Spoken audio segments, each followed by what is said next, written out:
வணக்கம். இந்தியாவில் மிகப்பெரிய அளவில் கொண்டாடப்படுகின்ற ஒரு விழா எதுன்னு கேட்டீங்கன்னா அது தீபாவளி திருநாள் தான். இந்த தீபாவளி திருநாள் இந்தியாவில் உள்ள மக்கள் ஒரே காரண காரியத்திற்காக கொண்டாடுறாங்களா, ஒரே தெய்வ நம்பிக்கைக்காக கொண்டாடுறாங்களா அப்படின்னா இல்லை.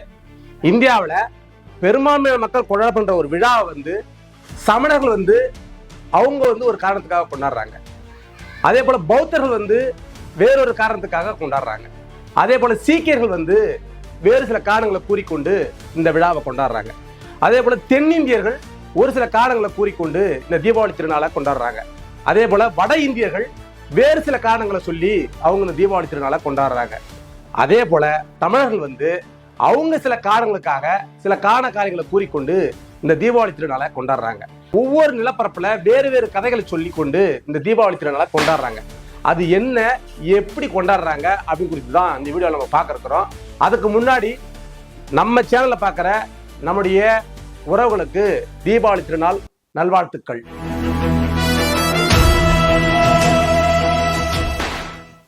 முதல்ல இந்த தீபாவளி திருநாள் இந்துக்கள் எப்படி கொண்டாடுறாங்க அப்படிங்கிறத நம்ம பார்ப்போம்.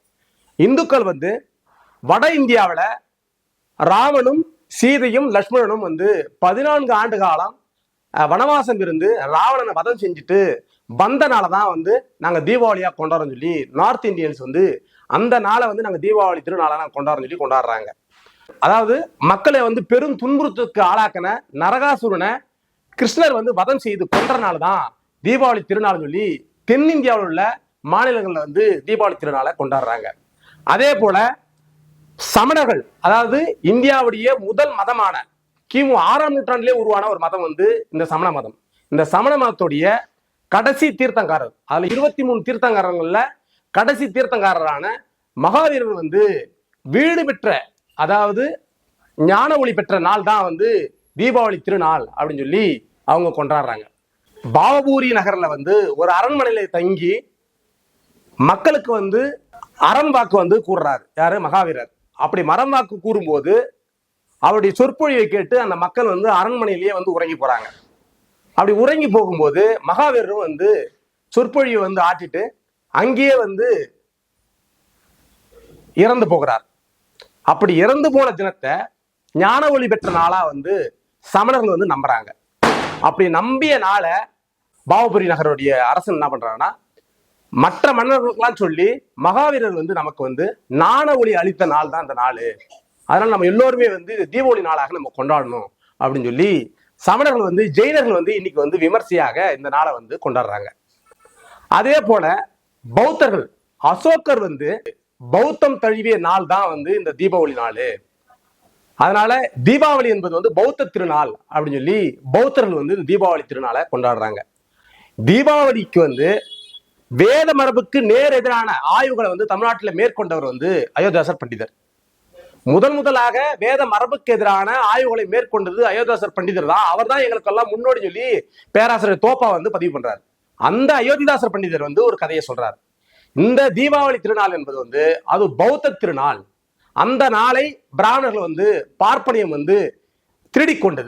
திருடிக்கொண்டு தன்னகத்துக்கே உரிய ஒரு நாளாக உருவாக்கி கொண்டு அதுக்கு பல புனை கதைகளை சொல்லி இந்த தீபாவளி திருநாளை அவங்க கொச்சைப்படுத்துக்கிறாங்க. ஆனா இது தீபாவளி என்பது ஒரு பௌத்த திருநாள் தான் அப்படின்னு சொல்லி அயோத்திதாசர் பண்டிதர் குறிப்பிடுறாரு. எப்படி? 1907ஆம் ஆண்டு நவம்பர் 13ஆம் தேதி அயோத்திதாசர் பண்டிதர் ஒரு கட்டுரை எழுதுறாரு. அந்த கட்டுரையில என்ன சொல்றாரு அப்படின்னா, தீபவதி நதிக்கரையில பௌத்தர்கள் தலைக்கு எண்ணெய் தேய்ச்சி, அதாவது எள்ளெண்ணெயை தேய்ச்சி தலைமூழ்கிய நாள் தான் இந்த தீபாவளி நாள். அந்த நாள்ல எள்ளெண்ணெயை பௌத்தர்கள் கண்டுபிடிச்சதுனால அந்த எள்ளெண்ணில இருந்து பலகாரங்களை செஞ்சு தங்களுடைய உற்றார்களுக்கு கொடுத்து மூத்தவர்களுக்கு கொடுத்து மகிழ்ந்தாங்க. புத்தாடை உடுத்தி தீபாவளி நதிக்கரையில எள்ளெண்ணெய் கண்டுபிடித்த நாளை தான் தீபாவளி நாளாக பௌத்தர்கள் கொண்டாடினாங்க. இந்த நாளை தான் பிராமணியம் எடுத்துக்கொண்டு அதுக்கு பல புனைக்கதைகளை சொல்லி அந்த விழாவை தண்டகத்தையே படித்துக் கொண்டது அப்படின்னு சொல்லி அயோத்திதாசர் பண்டிதர் பதிவு செய்கிறார். அப்ப பௌத்த நாளுக்கான பல காரணங்கள் சொன்னாலும் இந்த எள்ளெண்ணெய் கண்டுபிடிக்கப்பட்ட நாள் தான் தீபாவளி நாளாக பௌத்தர்கள் கொண்டாடினாங்க அப்படின்னு சொல்லி சொல்றத தோப்பா கூட ஒரு கட்டுரையில அதை ஏற்கிறார். முதலாக எண்ணெய் கண்டுபிடிக்கப்பட்டது எள்ளெண்ணெய் தான் அதுல இருந்தா மனிதன் வந்து பல எண்ணெய்களை வந்து கண்டுபிடிக்க ஆரம்பிச்சான் அப்படின்னு சொல்லி சொல்றாரு. நெய்ன்ற வார்த்தையே வந்து எண்ணெய்க்கான வார்த்தை தான் அப்படிங்கிறத தோப்பா கூட உறுதி செய்யறாரு. அப்போ இது கண்டுபிடிக்கப்பட்ட நாள் தான் தீபாவளி நாளாக பௌத்தர்கள் வந்து தீபத்தை ஏற்றி செலிப்ரேட் பண்ணாங்க அப்படின்னு சொல்லி ஐதரச பண்டிதர் பதிவு பண்றாரு. அதே போல சீக்கியர்கள் இந்த நாளை எப்படி கொண்டாடுறாங்க அப்படின்னா, சீக்கிய மதத்தை தோற்றுவித்த குருநானக் வந்து சிறையிலிருந்து விடுபட்ட நாள் தான் வந்து இந்த தீபாவளி நாள் அப்படின்னு சொல்லி இந்தியாவில் சீக்கிய மதத்துடைய நம்பிக்கை நாளாக ஒரு கொண்டாடப்படுகிற ஒரு நாளாக வந்து இந்த தீபாவளி நாளை வந்து சீக்கியர்களும் கொண்டாடுறாங்க. இப்ப தென்னிந்தியாவில இந்த நாளை எப்படி கொண்டாடுறாங்க அப்படின்னா, தென்னிந்தியாவில வதம், அதாவது மக்களை பெரிய துன்புறுத்துக்கு ஆளாக்குன நரகாசுரனை கிருஷ்ணர் வந்து வதம் செய்து படுகொலை செய்யப்பட்ட நாள் தான் வந்து இந்த தீபாவளி நாள். அந்த நாளை வந்து நம்ம வந்து கொண்டாடணும் அப்படின்னு சொல்லி சொல்றாங்க. ஆனா இதற்கு வந்து ஆய்வாளர் வெங்கடசாமி வந்து மறுப்பு தெரிவிக்கிறார். என்ன மறுப்பு தெரிவிக்கிறாரு அப்படின்னா, தென்னிந்தியாவில் உள்ள மக்களுக்கு வந்து ஒருவன் இறந்து போன தினத்தை வந்து கொண்டாடுகின்ற வழக்கம் கிடையாது. அதே போல இந்த தீபாவளி திருநாள் என்பது வந்து இரவு நேரங்களில் தீபம் ஏத்துகின்ற ஒரு நாள். அதனால அந்த காலத்துல நரகாசுரனை வென்றிருந்தாங்கன்னா இரவுல போர் செய்கிற மரபு கிடையாது. அப்படி மரபு இல்லாத ஒன்றுக்கு எப்படி நரகாசுரனை இரவுல வந்து வென்றிருப்பாங்க? அவன் இரவுல வென்றிருந்தாங்கன்னா இரவுல எப்படி தீபாவளி ஏற்றி இருப்பாங்க? அது எப்படி வந்து கொண்டாடி இருப்பாங்க? அதனால தென்னிந்தியர்களுக்கு இல்லாத ஒரு வழக்கத்தை பிராமணியம் இந்த கதையை சொல்லுது. அதனால இந்த நரகாசுரன் கொண்டாடப்பட்ட, அதாவது நரகாசுரன் கொல்லப்பட்ட நாளை தீபாவளியாக கொண்டாடப்பட்டிருப்பாங்க அப்படிங்கிற கருத்தை நான் ஏற்கனவே சொல்லி வெங்கடசாமி ஆய்வாளர், அதாவது பண்பாட்டு தளத்துல ஆய்வுகளை மேற்கொண்ட வெங்கடசாமி அவர்கள் சொல்றாரு. அதே போல தமிழ்நாட்டின் மிக முக்கிய ஆய்வாளர்கள் 2 பேரான மயிலை சீனிவாசனும் வெங்கடசாமி 2 பேரும் என்னன்றாங்கன்னா, நம்ம சமண மதம் வந்து இந்தியாவில் வீழ்ச்சி பெற்ற பிறகு அந்த மதத்தில் இருந்தவங்க கொத்து கொத்தாக இந்து மதத்தில் இருந்தாங்க, அதாவது வைதிக மதத்தோட சேர்ந்து கொண்டாங்க. அப்படி சேர்ந்து கொண்டவங்க சமண மதத்தில் சொல்லப்பட்ட, சமண மதத்தில் வந்து பின்பற்றப்பட்ட ஒரு விழாவை கைவிட முடியாம இந்து மதத்துடைய வைதிக மதத்திலையும் அதை பின்தொடர்ந்தாங்க.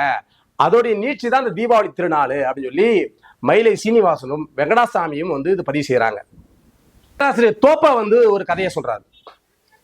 பண்பாட்டு தளத்துல தமிழ்நாட்டுல நடக்கின்ற பல்வேறு சடங்குகளை ஒவ்வொன்றாக அக்குவேறு ஆணிவராக ஆய்வு செஞ்சவர் வந்து பேராசிரியர் தோப்பா. அவர் வந்து இந்த தீபாவளி திருநாள் என்பது வந்து தமிழ் இலக்கியங்களிலும் தமிழ்நாட்டுக்கு வந்த பயணக்கட்டுரை கூட இதை பத்தி யாரும் பதிவு செய்யல. தமிழ் இலக்கியங்கள்ல எங்கேயுமே காணப்படலை.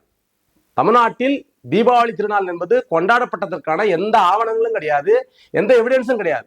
அப்ப இந்த தீபாவளி திருநாள் எப்ப வந்தது? இந்த தீபாவளி திருநாள் என்பது நாயக்கர் காலத்துல தான் தமிழ்நாட்டுக்குள்ள வந்தது. நாயக்கர்கள் வந்து தமிழ்நாட்டை ஆளுகின்றவர்களும் தமிழ்நாட்டில் தீபாவளி என்ற ஒரு திருநாளே கிடையாது. அதுக்கு முன்னாடி தமிழர்கள் வந்து தீபாவளி திருநாளே கொண்டாடவே இல்லை அப்படின்னு சொல்லி அவர் பதிவு செய்தார். சரி, முதலாக தமிழ்நாட்டில் இந்த தீபாவளி திருநாள் எப்ப வந்தது அப்படின்னா 19ஆம் நூற்றாண்டு வரலும் தமிழ் இலக்கியங்களில் எங்கேயுமே சான்றே கிடையாது. தீபாவளி திருநாள் கொண்டாடுறதுக்கான எந்த சான்றுமே கிடையாது. அப்ப முதலாக தமிழ் இலக்கியத்துல எந்த இலக்கியத்திலிருந்து நமக்கு வந்து இந்த தீபாவளி திருநாள் பேர் அடிபடுது அப்படின்னு பாத்தீங்கன்னா 1842 இலங்கையில வந்து வெளியிடப்பட்ட தமிழ் அகராதிங்கிற ஒரு நூல்ல வந்து இந்த பேர் வந்து தீபாவளிங்கிற பேர் வந்து அடிபடுது. முதலாக தீபாவளி கொண்டாடப்பட்டதற்கான சான்றுகள் இருக்கு. அதுல எப்போ 1842. அப்ப அதுக்கு முன்னாடி தமிழ்நாட்டில் எங்கேயுமே வந்து தீபாவளி கொண்டாடப்படல. அப்ப பேராசிரியர் தோப்பா சொல்ற மாதிரி நாயக்கர் காலத்துக்கு அப்புறம் தான் தமிழ்நாட்டுக்குள்ள இந்த தீபாவளி திருநாள் வந்து வந்திருக்கும். இப்போ இந்து மதம் என்ன சொல்லுது, வட இந்தியர்கள் எப்படி கொண்டாடுறாங்க, தென்னிந்தியர்கள் எப்படி கொண்டாடுறாங்க, சமண மதம் எப்படி வந்து தீபாவளி திருநாளை கொண்டாடுது, பௌத்தம் எப்படி தீபாவளி திருநாளை கொண்டாடுது, அதே போல சீக்கியர்கள் எப்படி கொண்டாடுறாங்கன்றத நம்ம பார்த்துட்டோம். இப்போ என்னை போன்றவங்க, நாங்க வந்து பெரிதாக இறை நம்பிக்கையில பெரிய நாட்டம் இல்லாத என்னை போன்றவங்க தீபாவளி திருநாளை எப்படி நம்ம கொண்டாடுறோம் அப்படின்னு நம்ம பார்க்கணும். தமிழர்கள் இந்த தீபாவளி திருநாளை எப்படி கொண்டாடினாங்க அப்படின்றத நம்ம பார்க்கணும். குலதெய்வ வழிபாட்டில் நீத்தர் வழிபாடு என்று ஒரு வழிபாடு உண்டு. இந்த நீத்தர் வழிபாடு என்பது வந்து மூத்தோர்களை நினைவு கூறுகின்ற ஒரு வழிபாடு. அந்த வழிபாடு என்பது இந்த தீபாவளிக்கு முன்பு, தீபாவளி தினத்துக்கு முன்னாடி நாள், பொங்கல் தினத்துக்கு முன்னாடி நாள் வந்து தங்களுடைய முன்னோர்களை நினைவு கூறும் விதமா தலைக்கு எண்ணெய் வச்சு குளிச்சுட்டு அவங்களுக்கு கறியை வந்து படையலிட்டு அந்த கறியை உண்பதுதான் இந்த நீத்தர் வழிபாட்டுடைய வழிமுறை. அப்படி தமிழர்கள் வந்து இந்த தீபாவளி திருநாள் அன்று தங்கள் முன்னோருக்கு நினைவு கூறும் விதமாக எண்ணெய் வச்சு தேய்ச்சி குளிச்சுட்டு அந்த தினத்துல கறி வச்சு படைச்சிட்டு பட்டாசு வெடிப்பது, தீப ஒளியை ஏற்றி மகிழ்வது, இதெல்லாம் தமிழ்நாட்டில் நம்ம பார்க்கலாம். தமிழர்களுடைய மரபா பின்பற்றாங்க இந்த தீபாவளி திருநாள் அன்று. இப்ப நாங்களாம் அதை தான் பின்பற்றோம். தீபாவளி அன்னைக்கு தலைக்கு எண்ணெய் வச்சு குளிச்சுட்டு கறி வச்சு படையிலிட்டு படைச்சிட்டு அன்னைக்கு பட்டாசு வெடிச்சு தீபாவளி ஏற்றி மகிழ்ந்துதான் நாங்க தீபாவளியை கொண்டாடுறோம். ஆனா மற்ற புராண கதைகளோ மற்ற மதங்களோ சொல்ற கதைகளை நாங்க ஏற்காம இந்த வழிபாட்டை தான் நாங்க பின்பற்றோம். அப்போ ஒவ்வொரு இடத்துல ஒவ்வொரு கதைகளை சொல்லியிருந்தாலும் நமக்கு பொருந்துகின்ற கதை எதுன்னு பாத்தீங்கன்னா இந்த குலதெய்வ வழிபாட்டில் இந்த நீத்தார் வழிபாடு என்பதுதான் நமக்கு இந்த தீபாவளியில பொருந்துது. நம்ம கடவுளை ஏற்கிறோமோ ஏற்கலையோ, ஆனா இந்தியா முழுவதும் உள்ள மக்கள் ஏதோ ஒரு விதத்துல ஏதோ ஒரு நம்பிக்கையின் அடிப்படையில இந்த தீபாவளி திருநாளை கொண்டாடுறாங்க. அப்படி கொண்டாடுகின்ற மக்கள் மகிழ்ச்சியாக இருக்காங்க. அதனால இது கொண்டாடலாமா வேணாமாங்கிற இந்த வாதத்துக்குள்ள போகாம இந்த தீபாவளி திருநாளை மகிழ்ச்சியோடு கொண்டாடுகின்ற மக்களின் சார்பாக நாம நிற்போம். அதனால இந்த தீபாவளி திருநாளை கொண்டாடுகின்ற அனைவருக்கும் நன்றி, வணக்கம்.